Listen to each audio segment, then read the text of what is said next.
பேருக்கு வந்து இப்போது இரும்பு சத்து கம்மியாக இருக்கும், இல்லை ஊரில் இருக்கிறவங்களுக்கு கீரை சாப்பிட முடியாமல் இருக்கலாம். ஸோ இங்கேருந்து நம்ம கீரை ரெடி பண்ணி இந்த மாதிரி பொடியாக பண்ணி கொடுத்தோன்னா ஊரில் இருக்கிறவங்க வீக்லி ட்வைஸாவது சாப்பிட்ணும். வாரத்தில் 2 நாள் சாப்பிட்டா கூட போதும். இந்த நம்ம பண்ணுற பொடி வந்து 2 மாதத்துக்கு அப்படியே இருக்கும். ஜிப்லாக் கவரில் போட்டு வச்சாலோ இல்லை ஒரு டப்பாவில் போட்டு வச்சாலோ அப்படியே இருக்கும். நான் வந்து இதை ரெடி பண்ணி ஒரு ஜிப்லாக் கவரில் போட்டு ரெடியாக கொடுத்து அனுப்ப போகிறேன். இப்போது அதுக்கு என்னென்ன தேவை, எப்படி செய்ய போகிறோம் அப்படின்றதான் பார்க்க போகிறோம். இது வந்து ரொம்ப வந்து இதில் இரும்பு சத்து இருக்கும். பசங்க, இப்போ என் பசங்க இல்லை பெரியவங்களாக இருக்கும், எல்லாருக்குமே வந்து இல்லை கன்சீவாக இருக்கிறவங்க அவங்க எல்லாருக்குமே வந்து என்னென்னக்கா கீரை கன்சீவாக இருக்கிறவங்களுக்கு கீரை சாப்பிட்டாலே வந்து ஜீரணம் ஆகாது. ஸோ அதோட தண்ணியை மட்டும் நல்லா இருத்து தண்ணியில் சால்ட் அண்ட் பெப்பர் போட்டு குடிப்பாங்க. அவங்க எல்லாருக்குமே ப்ளஸ் குழந்தைங்கலேருந்து பெரியவங்க வரையும் இல்லை ஊரில் இருக்கிறவங்க எல்லாருக்குமே வந்து இந்த மாதிரி பொடி பண்ணி வச்சுட்டோம்னாக்கா அழகாக சுட சுட சாதத்தில் கொஞ்சமாக ஒரு 2 ஸ்பூன் பொடி போட்டு கொஞ்சம் நல்லா ஊற்றி சாப்பிட்டா அவ்வளோ சூப்பராக இருக்கும். இது வந்து வீட்டு சாப்பாடு கிடைக்காதவங்க, கேன்டீன் சாப்பாடு இல்லை வெளியில் ஹோட்டலில் சாப்பிடணும் அப்படின்றவங்களுக்கு இந்த பொடி பண்ணி கொடுத்தோன்னா சாதம் வாரத்தில் 2 நாள் வீட்டில் செஞ்சு வீட்டில் சாப்பிட்ற மாதிரி ஒரு ஃபீல் இருக்கும். ஸோ அந்த மாதிரி இன்க்ரீடியன்ட் தான் நம்ம சேர்க்க போகிறோம். என்னென்ன சேர்க்கணும்னு பார்க்கலாம் வாங்க. இப்போ என்னென்ன பொருள் நம்ம பண்ண போகிறோம் அப்படின்றத பார்த்துடலாம். நான் காமிச்சிடுறேன். முதல்ல இது வந்து உளுத்தம்பருப்பு, மிளகு. உளுத்தம்பருப்பு டேபிள் ஸ்பூனுனாக்கா 1 டேபிள் ஸ்பூன் ஃபுல்லாக எடுத்துக்கலாம். டீஸ்பூன் 1 டேபிள் ஸ்பூன் உளுந்து, 1 டீஸ்பூன் வந்து மிளகு, தனியா 2 டேபிள் ஸ்பூன் எடுத்திருக்கேன். ஒரு சின்ன ஒரு நெல்லிக்காய் சைஸு புளி எடுத்திருக்கேன். ஒரு 10லேருந்து 15 காஞ்ச மிளகாய், வரமிளகாய், 1 டேபிள் ஸ்பூன் வந்து கடலை பருப்பு, 1 டேபிள் ஸ்பூன் வந்து தோரம்பருப்பு, ஒரு கைப்பிடி நல்லா நிறைய எடுக்கிற அளவுக்கு பூண்டு. அடுத்து வந்து கறிவேப்பிலை நல்லா ஃப்ரெஷ்ஷாக இருக்கணும். இதை நம்ம வந்து வறுக்க போகிறோம். அது கூட எள்ளு வந்து ஆப்ஷனல் தான், வேணும்னா சேர்க்கலாம் இல்லைன்னா விட்டுடலாம். நான் எள்ளு சேர்க்க போகிறேன், வெள்ளை எள்ளு. இது வந்து முருங்கைக்கீரை. இந்த முருங்கைக்கீரை வந்து நல்லா வந்து ஃபேன் காற்றுலேயே ஆற வைக்கணும். நல்லா உதுத்து நான் வந்து நல்லா வந்து ஒரு துணி போட்டு ஒரு காட்டன் கிளாத் போட்டு அதில் வந்து ஃபேன் காற்றுலேயே வந்து நல்லா ஆற வச்சு எடுத்துருக்கேன். எப்படி இருக்கு பாருங்க, சூப்பராக இருக்குது. இது வந்து பெரிய கட்டில் 2 கட்டு கீரை. இதை நல்லா ஆற வச்சு எடுத்துருக்கேன். இப்போ மறுபடியும் வந்து நம்ம வந்து கொஞ்சமாக வதக்குவோம். ஏன்னா வந்து நல்லா வந்து ஈரப்பதம் லைட்டாக இல்லாமல் ஒரு 2 மாதத்துக்கு நமக்கு இருக்கணும்னாக்கா நம்ம கொஞ்சம் வறுத்தாதான் வந்து கொஞ்சம் வந்து அதோடைய ஒரு மாதிரி மொறுப்பு தன்மை போய் கொஞ்சம் சுருங்கின மாதிரி இருக்கும். அதெல்லாமே தெரியாது. இப்போ இது எல்லாமே நம்ம பண்ண போகிறோம். வாங்க. தோரம்பருப்பு, கடலைப்பருப்பு, உளுத்தம்பருப்பு இது 3த்தையும் நல்லா வறுத்துக்கலாம். இது நல்லா நம்ம ஸ்லோலியே வச்சு வறுத்துக்க போகிறோம். இதில் இருக்கிற பச்சை வாசனை போகணும். நல்லா வந்து கலர் சேஞ்ச் ஆகணும். ஸ்லோலியே வச்சு வறுத்துக்கலாம். நல்லா கலர் மாறி இருக்கு. நம்ம பருப்பு வந்து பச்சையாக இருக்கும்போது கொஞ்சம் வெயிட்டாக இருக்கும். இப்போ வந்து நல்லா லேஸாக இருக்கும். நல்லா கலர் மாறி இருக்குது பாருங்கள். இப்போ இதை நம்ம எடுத்து மாற்றிடலாம். இப்போது இதில் வந்து நான் நல்லெண்ணெய் ஊற்றிருக்கேன், அக்மார்க் நல்லெண்ணெய். அதில் வந்து கொஞ்சமாக சீரகம், மிளகு, ஸ்லோ ஃப்ளேமில் தான் இருக்கணும். அப்புறம் தனியா,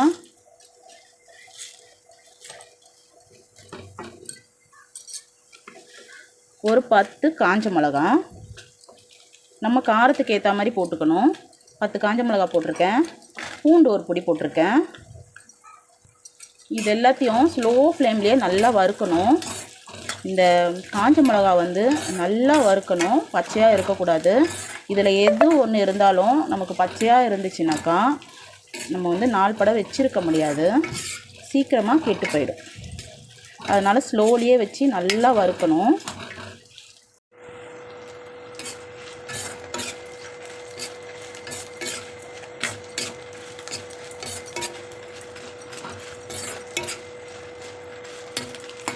இது வந்து இந்த பொடி வந்து நம்ம செஞ்சு வச்சுட்டோன்னா சாதத்துக்கு மெயினாக போட்டு சாப்பிடலாம்.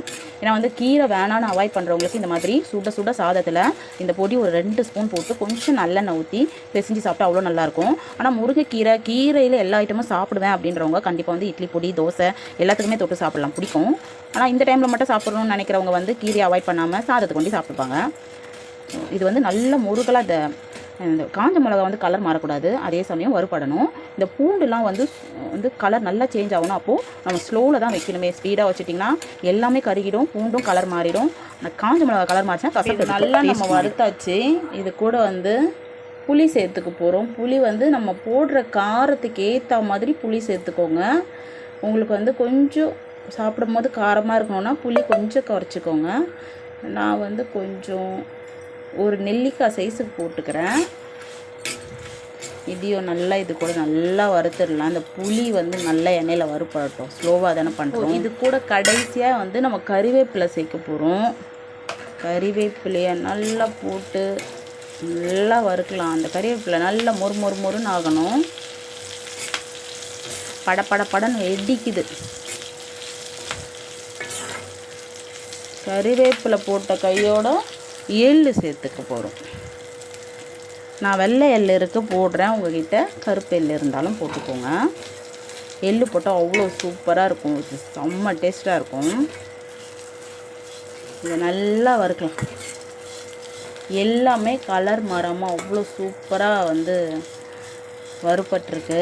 அந்த மிளகு, அந்த சீரகம், புளி எல்லாமே அவ்வளோ வாசமாக இருக்குது, பயங்கரமாக. கடைசியாக இது இறக்கும் போது நம்ம பெருங்காயம் போட்டுக்கலாம்.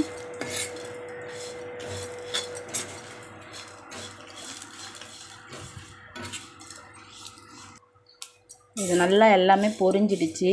எள்ளு, இந்த காஞ்ச மிளகா, கறிவேப்பிலை நல்லா மொறுன்னு ஆயிடுச்சு. இப்போ இதை நம்ம இந்த பருப்பு போட்ட பாத்திரத்திலே மாற்றிக்கலாம். இப்போ இது எல்லாத்தையுமே எடுத்தாச்சு. என்கிட்ட வந்து முருங்கைக்கீரை வந்து நிறைய இருக்கிறதுனால நான் கொஞ்சமாக போட்டு சும்மா சூடு பண்ணிக்கிறேன். இந்த கடாய் சூட்லேயே ஒரு 3 பேட்சாக போட்டு சும்மா இப்படி பரட்டி மொறுன்னு ஆனதும் நான் எடுக்க போகிறேன். அவ்வளோதான். இப்படி வச்சு இப்படி திருப்பும் போதே சூடாகுது. ஸோ இது கொஞ்சம் அப்படி மொறுன்னு ஆனதும் நான் எடுத்து பாத்திரத்தில் மாற்றிக்கிறேன். இப்போவே நல்லா சூடாயிடுச்சு. இப்படி பரட்டி விட்டாலே சூடாக இருக்குது. கொஞ்சம் மொறுன்னு ஆனால் நல்லாயிருக்கும். ஓகே, சூடாக இருக்குது. நல்லா வந்து இதுவாகிட்டே வருது. இன்னும் கொஞ்ச நேரம் வச்சு அந்த கலரும் மாறாமல் நம்ம எடுக்கணும். இப்போ இதே மாதிரி பரட்டி விட்டுட்டே இருந்தால் தான் நல்லா வந்து சூடாக இருக்குது. மொறுன்னு ஆயிடுச்சு. இப்போ இதை நம்ம எடுத்து மாற்றிட்டு ஒரு 2 பேட்ச் இன்னும் போட்டோன்னா கரெக்டாக இருக்கும். உங்கள்கிட்ட பெரிய கடாய் நீங்கள் பண்ணுறீங்கனாக்கா ஒரே வாட்டி போட்டு எடுத்துடலாம். இப்போ வந்து மொறுன்னு ஆயிடுச்சு. இதெல்லாம் நான் நல்லா ஆற வச்சுருக்கேன். சூடாக இருக்குது. இந்த பக்கம் வந்து கீரை வந்து நல்லா அது பாருங்களேன் எவ்வளோ சத்தம் வருது. இது மாதிரி நல்லா கொஞ்சம் சூடாக இருக்குது. ஆறட்டும். ஆறின பிறகு தான் மிக்சியில் போடணும். இப்படி பண்ணும் போதே பொடியாகிடுது பாருங்கள். இதுவுமே நல்லா ஆறணும். ஆறினதுக்கப்புறம் நம்ம மிக்சியில் போட்டு எடுத்துடலாம்.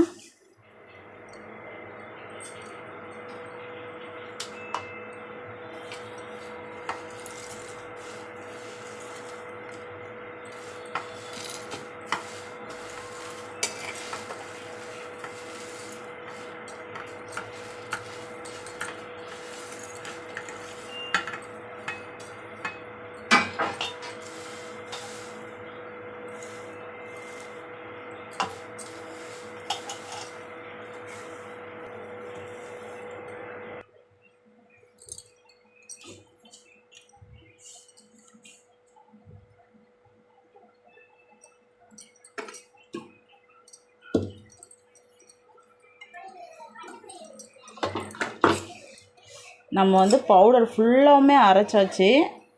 ரொம்ப வாசனையாக இருக்குது. அந்த புளி, பூண்டு, உப்பு சேர்த்துருக்கேன். நான் ஃபஸ்ட் டைம் வந்து அரைக்கும் போதே நான் வந்து உப்பு சேர்த்தாச்சு.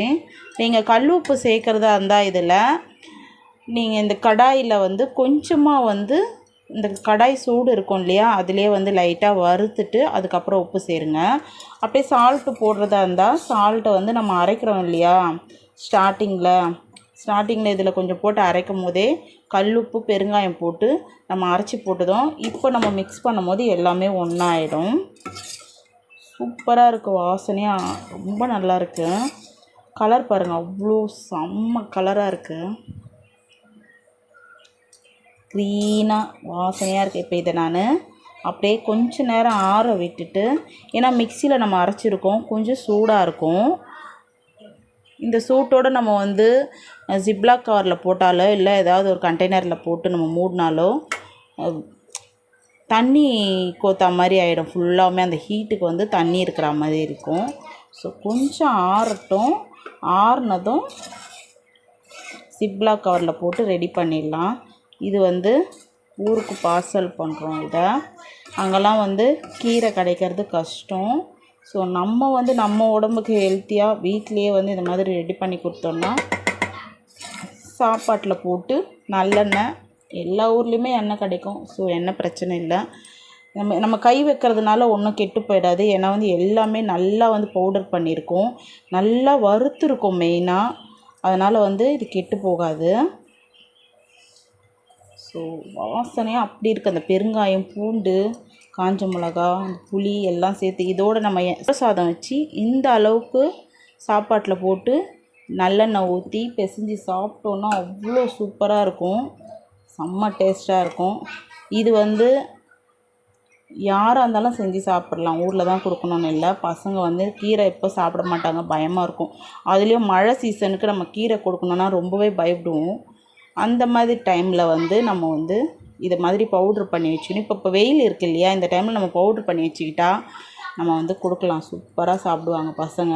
இது வந்து ஜீரணம் ஆகாதுன்னு சொல்லவே முடியாது. பவுடர் பண்ணியாச்சு, நல்லா வறுத்துட்டு நல்லா ஜீரணம் ஆகிடும். உடம்புக்கு ரொம்ப நல்லது. இரும்பு சத்து மெயினாக நமக்கு தேவைப்படும். எவ்வளோ தான் நம்ம ஈரல் சாப்பிட்டு, கோழி ஈரல், ஆட்டு ஈரல் சாப்பிட்டாலுமே இதில் கிடைக்கிறது ஃபுல் அண்ட் ஃபுல் வந்து இரும்பு சத்து இதில் வந்து ஃபுல்லாக கிடைக்கும். எல்லாருமே சாப்பிட்லாம்.